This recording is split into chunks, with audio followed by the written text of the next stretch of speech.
우리는 들키는 것이 축복이라는 사실을 알아야 합니다. 들키지 않는 것이 축복이 아니라 들켜서 더 이상 죄를 짓지 못하도록 되는 것, 이게 축복인 겁니다.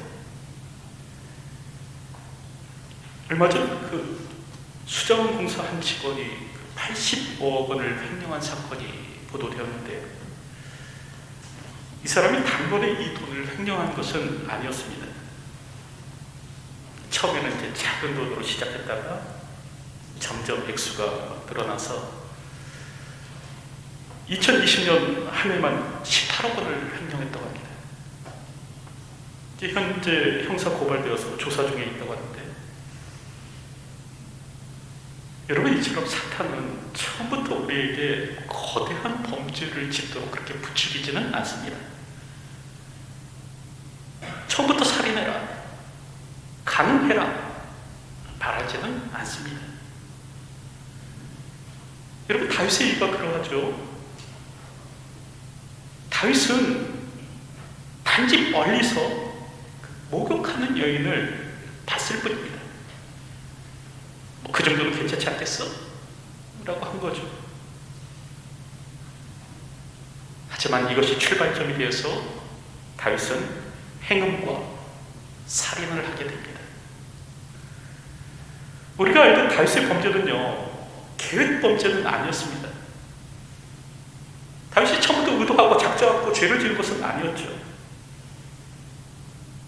단지 오후 늦게 일어나서 왕궁을 걸었는데 우연히 목욕하는 여인을 지켜보게 된 겁니다. 그럼 재빨리 죄악의 가능성을 차단해야 하는데 다윗이 그러지 않은 거예요. 사소한 죄를 즐겼습니다. 이 정도는 괜찮지 않겠어? 한 거죠. 그러나 결국 그 죄가 자라 불륜과 살인이 되고 맙니다. 그럴 때 만약 다윗이 이 여인을 훔쳐보는 것을 걸린 겁니다. 신하에게 걸린 겁니다. 그 목욕하는 여인을 지켜보는 것을 사람들에게 들켰다고 한다면 여러분 어떻게 됐을까? 큰 망신을 당했겠죠. 왕의 채통이 말이 아니었을 겁니다. 하지만 더 큰 죄로는 이어지지 않았을 겁니다. 창피는 당했겠지만 이 부하까지 죽이는 일을 하지는 않았겠죠. 하지만 다윗은 작은 죄에 성공합니다. 그리고 이제 이 죄를 키워갔죠. 그럴 때 여러분, 오늘 우리는 들키는 것이 축복이라고 알 수 있어야 됩니다. 들켜야 죄를 키우지 않을 수가 있어요. 들켜야 죄를 멈출 수가 있습니다. 언젠가 한 목사님이 그런 말씀을 하셨는데, 자기는 늘 그렇게 기도한다는 거예요. 하나님, 내가 대충 설교를 준비하고 강단에 서면 큰 망신을 당하게 해 주시옵소서. 사람들에게 톡톡히 창피를 당해서 다시는 그런 일 하지 못하도록 해 주시옵소서. 그렇게 기도한다는 겁니다. 사실 설교를 제대로 준비하지 않고 강단에 서면 그냥 완전히 막 죽을 쓰고 성도들에게 막 망신당하고 하면 좋으련만, 희한하게도 하던 가락이 있어서 어느 정도 설교가 되는 겁니다. 이제 그러다 보면은 그냥 설교를 준비하지도 않고도 강단에 오르는 일을 하게 된다는 거죠. 그래서 그렇게 되기 전에 자신은 차라리 그냥 망신을 당해서 정신 똑바로 차리고 설교를 준비하는 목사가 되게 해 주시옵소서. 여러분, 그렇게 기도한다는 거예요. 우리는 무엇이 복인지를 바로 알아야 합니다. 그 무엇이 화인지를 제대로 알아야 합니다. 마가복음 9장을 보면 예수님께서 그런 말씀을 하시죠. 만일 내 손이 너를 범죄하게 하거든 찍어버리라. 장애인으로 영생에 들어가는 것이 두 손을 가지고 지옥 곧 꺼지지 않는 불에 들어가는 것보다 나으니라. 만일 내 발이 너를 범죄하게 하거든 찍어버리라. 다리 저는 자로 영생에 들어가는 것이 두 발을 가지고 지옥에 던져지는 것보다 나으니라. 만일 내 눈이 너를 범죄하게 하거든 빼버리라. 한 눈으로 하나님 나라에 들어가는 것이 두 눈을 가지고 지옥에 던져지는 것보다 나으니라. 여러분, 오늘 우리는 무엇이 진짜 복인 줄 알아야 되는데요, 죄를 지어도 두 눈 멀쩡하게 사는 것이 복이 아닙니다. 죄를 지어도 두 손 멀쩡하게 살아가고 범죄하여도 두 발 멀쩡하게 다니는 이것이 복이 아니라는 거예요. 우리는 죄를 지어도 그것이 드러나지 않고 멀쩡하게 살아가는 것을 복이라고 생각하는데, 여러분, 예수님은요, 비장애인으로 멀쩡하게 살다가 지옥에 던져지는 것이 아니라 비록 장애를 갖게 될지라도 죄악을 끊어내므로 말미암아 영생에 들어가는 것, 이게 복이다, 그렇게 말씀하고 계시는 겁니다. 우리는 복의 개념을 다시 써야 합니다. 죄를 짓고도 들키지 않는 것, 이걸 복으로 여기는 것이 아니라요, 죄를 지으면 막 톡톡히 망신을 당해서 다시는 죄를 짓지 않도록 하게 되는 것, 여러분, 이걸 복으로 여겨야 되는 거예요. 근데 오늘 본문을 보면 삼손은 그렇지 않죠. 그래서 어떡합니까? 그 사자의 죽음에서 꿀을 떠내서 그의 부모에게 갖다 주고도요, 아무 말을 안 하는 겁니다. 이게 사자의 죽음에서 나온 꿀이라고 그 부모에게 사실을 알리지 않는 거예요. 왜 그렇게 합니까? 걸리지 않으면 된다는 거예요. 사람들이 모르면 된다는 거예요. 이게 비록 하나님의 말씀을 어기는 일이고 하나님께서 말씀하신 나시린의 규정을 어기는 일이라고 할지라도 다른 사람 모르면 된다, 이겁니다. 여러분, 그럴 때 오늘 우리도 이와 같이 살아가고 있지는 않습니까?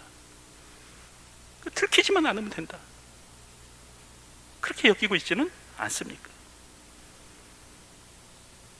만약 삼손이 들켰더라면, 여러분, 역사에는 만약이라는 말이 없죠. 하지만 만약 삼손이 나시린의 규정을 어기고 이 죽은 사자의 몸에서 꿀을 취하는 것이 들켰어요, 발각됐더라면 어떻게 됐을까? 아마 여러 가지 문제가 발생했을 겁니다. 복잡한 골치 아픈 일들이 벌어졌겠죠. 이 삼손 크게 망신 당했어야 되고 또 죄에 대한 대가 톡톡히 치러야 했을 겁니다. 하지만 그렇게 되면 죄는 끊어낼 수 있습니다. 죄에 대한 경각심을 갖게 될 것이고 이제 성별된 자로서, 구별된 자로서 살아가겠노라고 결단할 수 있게 될 것입니다. 근데 오늘 본문을 보면요, 이게 불행인지 다행인지 삼손이 걸리지 않은 거예요. 아무도 삼손이 한 일을 알지 못한 겁니다. 더군다나 성경을 보면요, 삼손이 이 시체를 가까이 함으로써 나시린의 규정을 어겼음에도 삼손의 힘이 즉각 빠져나가지 않습니다. 나시린으로서 부끄러운 짓을 했음에도 불구하고 괴력은 사라지지 않는 거예요. 여러분, 그러다 보니까 오늘 본문을 보면 어떤 일이 일어나는가? 어떤 일을 합니까? 삼손이 더욱 죄 지을 담력을 얻게 되더라라는 겁니다. 더욱 이제는 대범하게 죄를 향해서 나가는 거예요. 그래서 10절 말씀을 보면 그렇게 기록하죠. 삼손의 아버지가 여자에게로 내려가매 삼손이 거기서 잔치를 베풀었으니 청년들은 이렇게 하는 풍속이 있음이더라. 이제 본격적으로 이제 결혼식이 진행되는데요, 이제 삼손의 아버지가 딥나로 내려와서 이제 신부를 데려오기 위한 잔치를 벌였다라는 겁니다. 여러분, 그럴 때 여기서 잔치라는 말이요, 히브리어로 미슈테입니다. 그리고 이 말은 마시다라는 단어에서 파생된 겁니다. 그러니까 오늘 본문에 기록된 이 잔치란 어떤 잔치를 말하면 술잔치를 말해요. 지금 삼손이 이방 여인을 데려오기 위해서 세상의 풍속을 쫓아서 술잔치를 배설했다라는 겁니다. 그런데 이는 나시린의 규정에 대한 위반이죠. 하나님의 말씀에 대한 거역입니다. 여러분, 우리가 알듯 나시린에게는 어떤 의무가 있습니까? 크게 세 가지 의무가 있지 않아요? 첫째는 머리에 삭도를 대지 않는 것, 둘째는 시체를 가까이 하지 않는 것, 셋째는 포도주와 독주를 마시지 않는 것. 여러분, 뿐만 아니라 포도나무의 소산, 그 씨와 껍질도 먹지 않아야 되는 것이었습니다. 그런데 오늘 본문을 보면요, 이스라엘의 구원자 작은 태양 삼손이 무엇을 하는가? 이 나시린의 규정을 하나씩 깨뜨려 갑니다. 먼저는요, 사자의 주검에 손을 대는 거예요. 그래서 그것으로부터 꿀을 취하죠. 시체를 가까이 하지 말라라는 이 나시린의 규정을 그냥 어기는 겁니다. 그리고 다음으로는 이제 블레셋 여인을 맞기 위해서 술잔치를 베푸는 거예요. 그리고 오늘 성경을 보면 이 블레셋 사람들과 동무가 됩니다. 블레셋 사람과 전쟁을 치러야 될 이 사사가 블레셋 사람과 친구가 되는 거예요. 11절을 보면 무리가 삼손을 보고 30명을 데려와서 친구를 삼아. 이제 삼손의 들러리가 누가 되는가? 블레셋 사람이 삼손의 신랑의 들러리로 서는 겁니다. 여러분, 이처럼 오늘 본문을 보면요, 삼손이요, 이제는 죄 짓는 일에 대해서 점점 담대해져 가는 거예요. 조금의 주저함이나 망설임을 보이지 않습니다. 이 나시린의 규정에 대해서 그렇게 심각하게 생각하지 않는 거예요. 자기 눈에 드는 여자를 차지하기 위해서 이 나시린의 규정을 어기고 세상의 풍속을 따라 쫓는 일에 대해서 여러분, 꺼리낌이 없는 겁니다.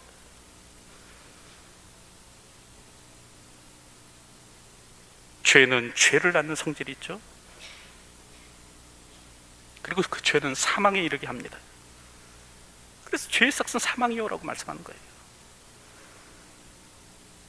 그럴 때 사람은요, 이 죄를 짓는 가정에서 더욱 담대해져 가는 경향이 있더라는 거예요.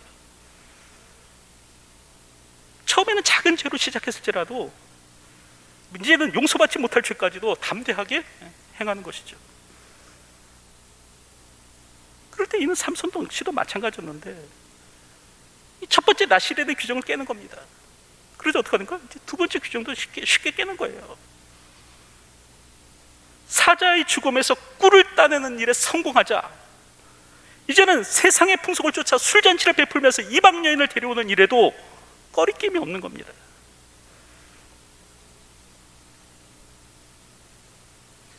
그랬을 때 삼손의 바람대로 그는 결국 행복해졌는가?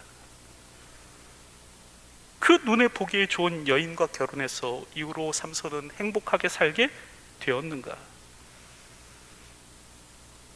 여러분, 오늘 성경을 보면요, 그렇지 않습니다. 그의 바람, 그의 기대와는 달리요, 아주 비참한 일이 일어나는 거예요. 오늘 성경을 보면 이 블레셋을 칠 사명을 입고 블레셋 사람과 하나 되어서 잔치를 벌이던 삼손이 이제 블레셋인과 내기를 하게 되죠.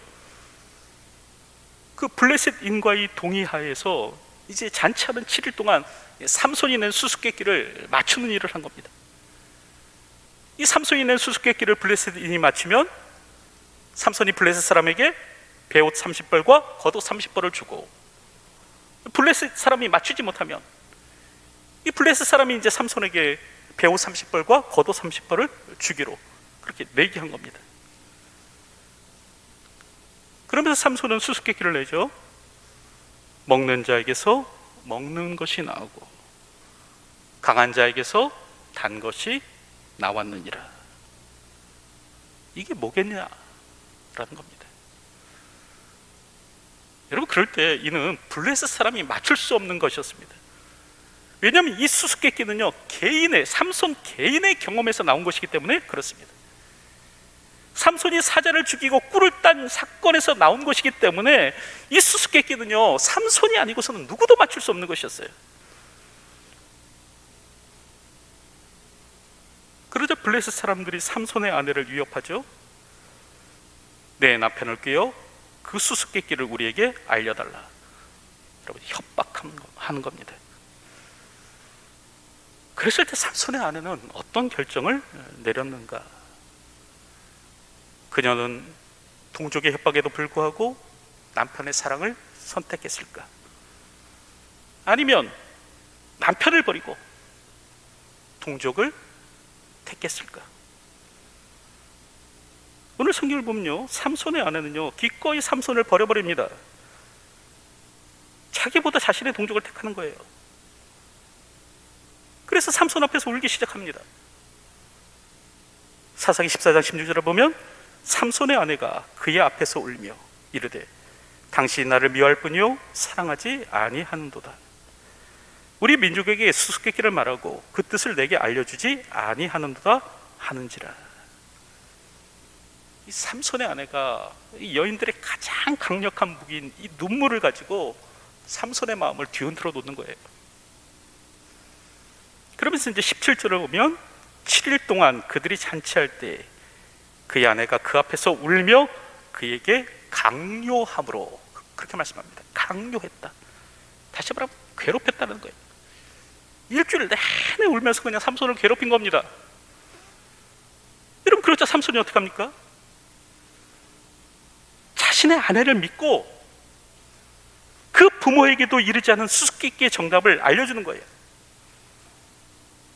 무엇이 꿀보다 달겠으며 무엇이 사자보다 강하겠느냐. 그럴 때 이 블레셋 여인은 자신의 동족에게 이 수수께끼의 정답을 알려주죠. 그리고 7째 날 해지기 전에 이 블레셋 사람이 이제 삼손에게 대답하는 겁니다. 무엇이 꿀보다 달겠으며 무엇이 사자보다 강하겠느냐. 삼손이 낸 수수께끼의 정답을 맞추는 거예요. 도무지 맞출 수 없는 이 수수께끼의 정답을 맞추는데, 여러분, 그럴 때 삼손이 크게 분노하죠. 너희가 내 암송아지로 밭갈지 아니었더라면 내 수수께끼를 능히 풀지 못하였으리라. 그렇게 말합니다. 여기서 이제 암송아지는 자신의 아내를 말하는 거예요. 삼손은 이 일로 인해서 크게 분노하고 이 블레셋의 또 다른 도시인 이제 아스글로 내려가서 이 블레셋 사람들을 쳐 죽입니다. 그리고 그들의 옷을 빼앗아서 수수께끼를 맞춘 사람들에게 갖다 주는 것이죠. 오늘 본문을 보면 이러한 내용이 기록되어 있는데, 여러분, 이처럼 자기 눈에 보기에 좋은 대로 블레셋 여인과 결혼하려고 했던 삼손은 어떻게 되는가? 그가 원하던 행복을 갖게 되는가? 그렇지 못했다는 거예요. 그는요, 내게에서만 진 것이 아니라요, 아내도 잃어버리게 됩니다. 다시 말하면 이방 여인을 통해서 얻으려는 그 행복이 한순간에 사라지는 거예요. 그럴 때 우리가 알아야 될 것이 있죠. 그것이 무엇입니까? 죄의 결과는 해피엔딩이 될 수 없다는 거예요. 우리는 죄를 통해서 행복에 이룰 수는 없다라는 겁니다. 죄의 기초 위에 쌓인 행복이 과연 행복일까? 죄를 기반으로 해서 얻은 행복이 과연 행복일까? 그렇지 않다는 겁니다. 여러분, 하나님의 법에서 벗어난 행복은요, 행복이 아닙니다. 가짜예요. 험한 것이고 속히 사라지는 것이고 불완전한 것입니다. 우리는 그와 같은 것을 아담과 하와에게서도 찾을 수 있지 않습니까? 아담과 하와가 선악을 알게 하는 나무의 열매를 따먹죠. 하나님과 같이 된다니까 그런 겁니다. 여러분, 내 스스로가 하나님과 같이 되어서 내 마음대로 선악을 결정하며 살면 얼마나 행복하겠습니까? 하나님이 기준이 아니에요. 내가 기준입니다. 내가 옳고 그름의 기준이에요. 내가 옳고 그름의 기준이 되어서 선악을 판단하면서 살아가면 얼마나 행복하겠습니까? 자유롭겠습니까? 그래서 아담과 하와는요, 냉큼 선악을 알게 하는 나무의 열매를 따먹었는데, 여러분, 그랬을 때 그 결과가 무엇입니까? 스스로가 하나님과 같이 되어서 선악을 판별하면서 살아가겠다고 했을 때 그 일 이후에 일어난 결과가 어떠했는지 여러분 우리는 잘 알고 있지 않습니까? 하나님의 말씀에서 벗어나서 쌓으려는 행복은 여러분 모래성을 쌓는 것과 같습니다. 곧 무너져 내릴 것이에요. 하나님의 말씀에서 떠나 쌓아 올리려는 행복은 거기에는 해피엔딩이 없습니다. 나시린의 규정을 어기고 블레셋 여인과 결혼해서 삼손은 이후로 행복하게 살았다? 여러분 그런 결론을 기대하는 것은 어리석은 일이에요. 오늘 본문을 보면 삼손의 뼈아픈 배신이 기록되어 있죠. 모든 것을 바쳐 사랑하기로 한 여인에게서 배신당합니다. 삼손은 저 좋아하고 삼손은 저 사랑한 거예요. 삼손은 민족을 뛰어넘어 혈통을 뛰어넘는 그 사랑을 꿈꿨지만 여러분 그 대가는 무엇인가? 배신이었어요. 여러분 이처럼 하나님의 법을 떠나서면서까지 행복해지려고 하는 것은 여러분 헛된 일입니다. 세상의 방식을 취하면서까지 행복해지려고 하는 것은 헛된 것이에요. 이방 여인과 결혼을 통해서 행복해지려고 하는 것은, 세상과 하나됨으로 말미암아 행복해지려는 것은 신기루에 불과합니다. 그 행복이 날 배신할 거예요. 그 행복이 날 해칠 겁니다. 그 행복이 날 상처 줄 거예요. 오늘도 말씀 안에서 성경이 말씀하시는 행복을 추구하면서 살아가는 저희가 되었으면 합니다. 여러분 시편 19편을 보면 여호와의 율법은 완전하여 영혼을 소성시키며 여호와의 증거는 확실하여 우둔한 자를 지혜롭게 하며 여호와의 교훈은 정직하여 마음을 기쁘게 하고 여호와의 계명은 순결하여 눈을 밝게 하시도다. 여호와를 경외하는 도는 정결하여 영원까지 이르고 여호와의 법도는 진실하여 다 의로우니 금 곧 많은 순금보다 더 사모할 것이며 꿀과 송이꿀보다 더 달도다. 우리를 지혜롭게 하며 우리를 완전하게 하며 우리를 기쁘게 하며 우리의 눈을 밝히며 우리의 영혼을 소성시키는 것이 하나님의 말씀이라는 겁니다. 여러분 그렇다고 한다면 오늘 우리는 이 말씀에서 행복을 찾을 수 있어야 돼요. 이 말씀이 계시하는 것에서 행복을 발견할 수 있어야 됩니다. 세상과 결혼하면 행복해질 것인가? 이방 여인과 결혼하면 행복해질 것인가? 아니라는 거예요. 그렇지 않다는 거예요.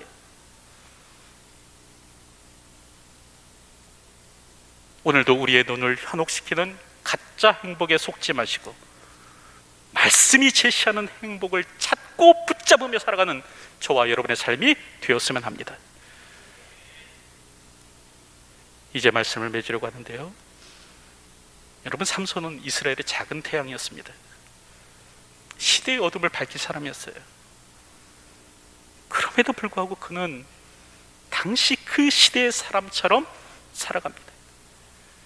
다시 말하면 눈에 좋은 대로, 소견에 오른 대로, 자기 소견에 오른 대로 살아가는 거예요. 그래서 블레셋 여인을 보고 좋아하여 결혼하고자 합니다. 이 과정에서 나시린의 규정을 어기죠. 죽은 사자의 시체에 손을 대고 블레셋 여인과의 결혼을 위해서 술잔치를 배설합니다. 여러분 그렇다고 한다면 어찌 이렇게 되었는가? 첫째는요, 죄를 지어도 이게 큰일이 일어나지 않는 거예요. 그러다 보니까 죄에 대한 담력을 얻는 겁니다. 들키는 것을 축복이라고 생각하지 않는 거예요.